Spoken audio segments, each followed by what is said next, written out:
Oke, Assalamualaikum warahmatullahi wabarakatuh. Ini materi terakhir ya dari permintaan, penawaran, dan keseimbangan pasar. Jadi kita langsung next saja.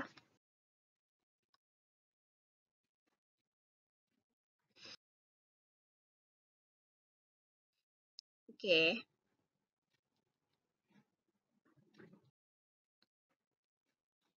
Nah, sekarang kita akan belajar tentang menghitung keseimbangan pasar setelah pajak dan menghitung keseimbangan pasar setelah subsidi. Oke.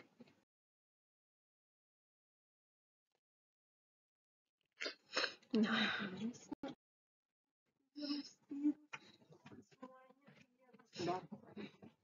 kita ke pengertian keseimbangan pasar dulu ya.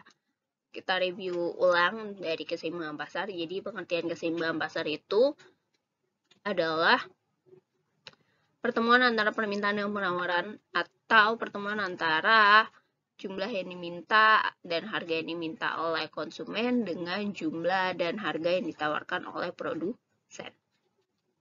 Ya, rumus keseimbangan pasar kemarin adalah QD sama dengan QS dan PD sama dengan PS.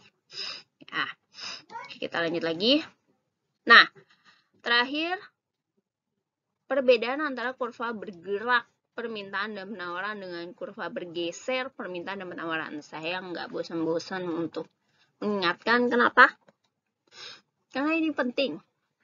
Kalau kalian nanti tiba-tiba kelas 12 berubah pikiran, ingin masuk soshum, ingin masuk jurusan IPS, maka materi-materi kelas 10 ini akan berguna banget buat kalian. Makanya ada beberapa materi yang memang saya tekenin. Kalian harus bisa loh, kalian harus bisa, terutama untuk kurva. Kenapa? Itu tadi, gitu.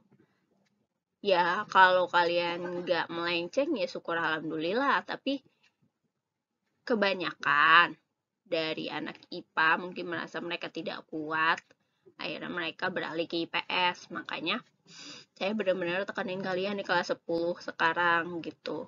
Karena materi kelas 10 itu memang benar-benar important banget untuk UTBK dibandingkan dengan materi kelas 11 dan kelas 12 gitu. Karena materi kelas 11 dan kelas 12 itu kebanyakan teori.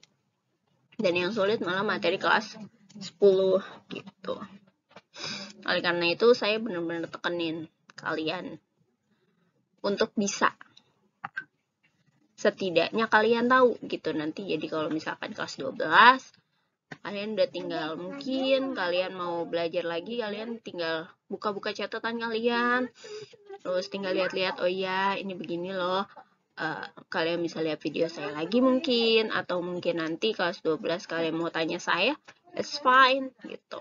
Kalau saya masih ada di 44 ya. Nah kan kita nggak tahu nanti ada rotasi atau mutasi, kita nggak tahu gitu. Oke, jadi apa perbedaan antara kurva bergerak dan kurva bergeser? Kurva bergerak itu faktornya hanya harga barang ya, harga barang itu sendiri. Ketika kita bicarakan tentang harga gula, maka ketika harga gula naik, harga gula turun, maka kurvanya akan bergerak. Nah, ketika kita membicarakan tentang harga gula, tapi faktornya adalah pendapatan, maka itu kurvanya akan bergeser karena faktornya sudah lain ya, bukan mengenai harga barang yang sedang kita bicarakan, seperti itu ya. Oke, nanti lagi. Oke, rumus keseimbangan pasar setelah pajak itu rumusnya adalah QD sama dengan QS min T. Ya, kalau untuk Q kita pakainya min ya. Kalau untuk P kita pakainya plus. Begitupun dengan subsidi. Ya, subsidi kalau kita pakai fungsi Q maka kita pakai plus, kalau pakai fungsi P berarti kita pakai min. Gitu, ya. Oke. Itu doang materinya. Kita latihan soal aja. Oke, di sini kita bisa lihat ya. Di sini ada fungsi Q dan ada fungsi QS dan fungsi QD. Ya. Nah, yang ditanya adalah tentukan titik keseimbangan pasar setelah pajak. Nah, di sini kita punya pajaknya itu adalah 3. Ya, jadi keseimbangan pasar setelah pajaknya itu berapa. Nah, kita masih ingat tadi rumusnya adalah QD sama dengan QS min T atau PD sama dengan PS min T. Nah, karena di soal kita pakainya Ki, kalian bisa lihat di sini kita pakainya Ki, QS, dan QD, maka rumus yang akan kita gunakan adalah yang menggunakan fungsi Ki. Berarti rumusnya adalah ini. Gitu. Nah, hal pertama yang harus kalian lakukan adalah sebenarnya kalian bisa langsung masukin, tapi hal pertama yang harus kalian lakukan banget sih sebenarnya adalah cari fungsi penawaran baru ya. Cari dulu fungsi penawaran barunya.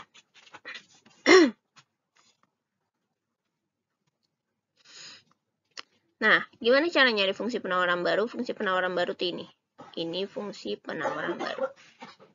Ya. Jadi QS sama dengan QS min T. Oke, kita punya QS di sini adalah min 4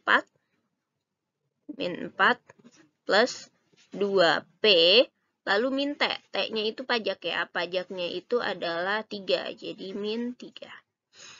Nah, jangan lupa kalau misalkan fungsi Q, maka kita harus dalam kurungkan P dengan 3-nya ya.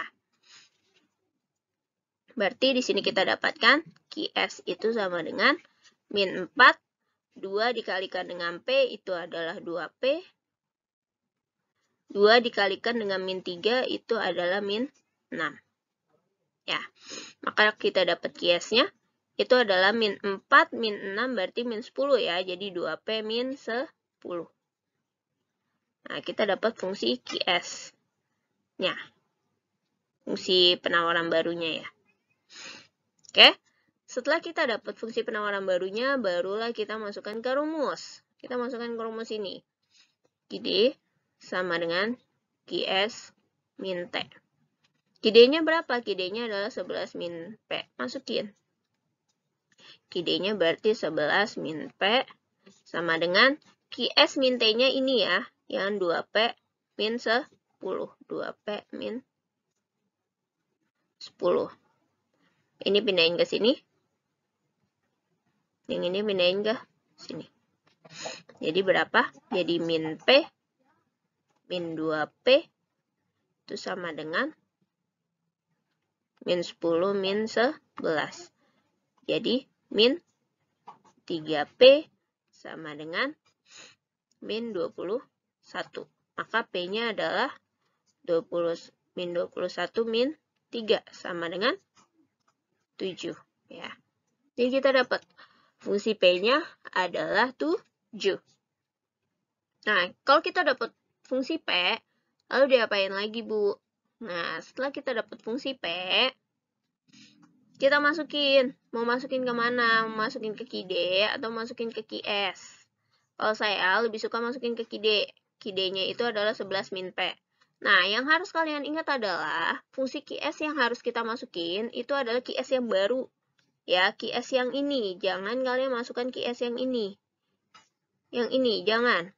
Tapi kalian masukin QS yang baru, yaitu 2P min 10. Jadi kalau misalkan kalian mau pakai, misalkan kalian pakai fungsi QD, berarti kan QD itu sama dengan 11 min P.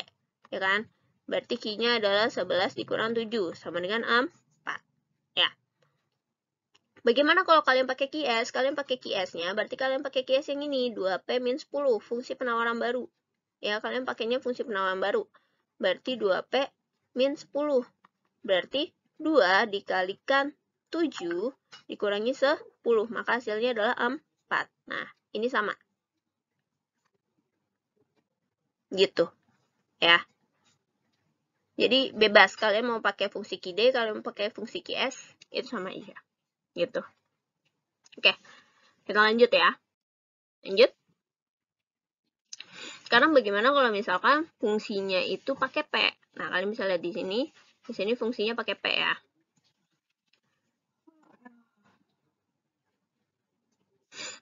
Permintaannya pakai P dan penawarannya juga pakai P. Nah, di sini yang ditanya adalah jika barang tersebut dikenakan subsidi. Oke. Kalian masih ingat untuk fungsi subsidi? Itu fungsinya atau rumusnya adalah QD sama dengan QS tapi ditambah S ya. Atau PD sama dengan PS tapi dikurangi dengan S. Ya. Gini ya. Jangan lupa sebelum kita masuk ke fungsinya, kita bikin dulu fungsi penawaran baru. Jadi bikin dulu fungsi penawaran baru. Bikin, itu berarti QS. Berarti di sini QS plus, karena kita pakai, karena di sini pakainya P, kan kita di sini masukinnya P ya. Jadi PS. Berarti PS min S. Nah, PS-nya di sini berapa? PS-nya di sini adalah 15 min 2 Q. Kurangi dengan subsidinya di sini berapa? Subsidinya adalah 3, dikurangi 3. Nah, berbeda dengan fungsi Q, kalau fungsi Q kan kita harus dalam kurungin ini ya. Tapi kalau untuk fungsi P itu nggak perlu. Ini nggak perlu dalam kurung. Jadi tetap aja kayak gini. Gitu ya. Jadi P-nya itu sama dengan 15 OPS ya, sorry. 15.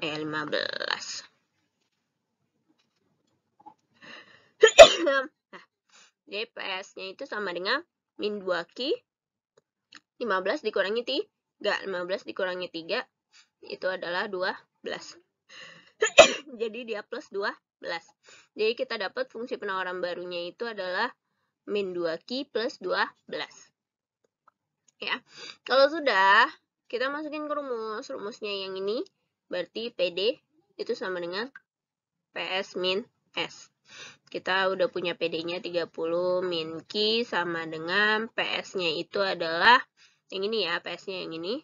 Itu 2 min 2Q plus 12. Nah, kita pindahin ke sini. 30-nya kita pindahin ke sini. Ya. Jadi min Q plus 2Q itu sama dengan 12 min 30.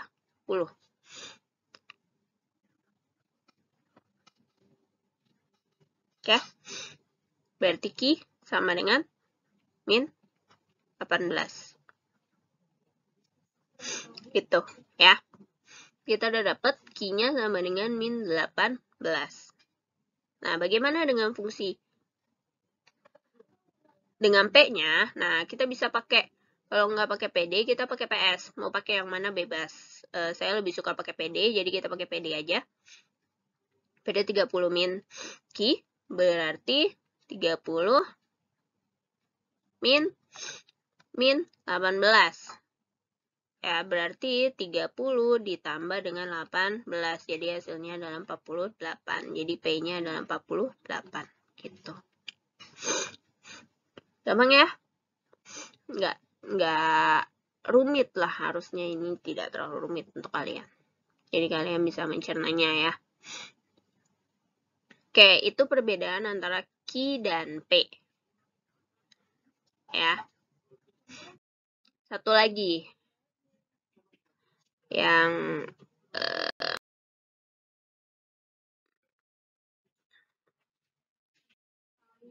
oke, mungkin saya akan kasih tahu yang ini ya. Ini sama. Cara ngerjainnya pun sama. Ini kan fungsi Q ya. Ini fungsi Q. Berarti kita kan pakai rumusnya kalau fungsi Q itu adalah QD sama dengan QS plus S. Ya, karena dia subsidi. Ya. Kita bikin dulu penawaran barunya sama fungsi penawaran barunya berarti kan QS min 4 plus 2P itu berarti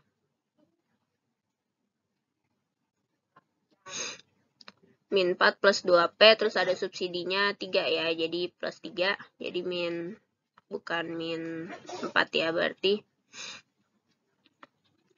2P min 4 plus 3 berarti min 1. Jadi kita dapat QS yang barunya adalah 2P min 1. Kalau udah, baru kita masukin ke rumus, ya kan? Kita masukin ke rumus ini, berarti QD-nya adalah 11 min P. Itu sama dengan QS plus S-nya adalah 2P min 1. Ya, ini pindahin ke sini. Berarti jadi min P min 2P sama dengan min 1, 11-nya pindahin ke sini jadi min 11. Jadi min 3P sama dengan min 12, maka P-nya kita dapatkan adalah min 12 dibagi min 3 sama dengan 4. Ya. Untuk Q-nya sama. Q-nya berarti kita mau pakai QD atau QS. Saya lebih suka pakai QD, jadi QD-nya itu adalah 11 min P. 11 dikurangi dengan 4, maka Q-nya itu adalah 7. Dah, oke? Nggak susah ya, itu cara mengerjakan untuk fungsi permintaan dan juga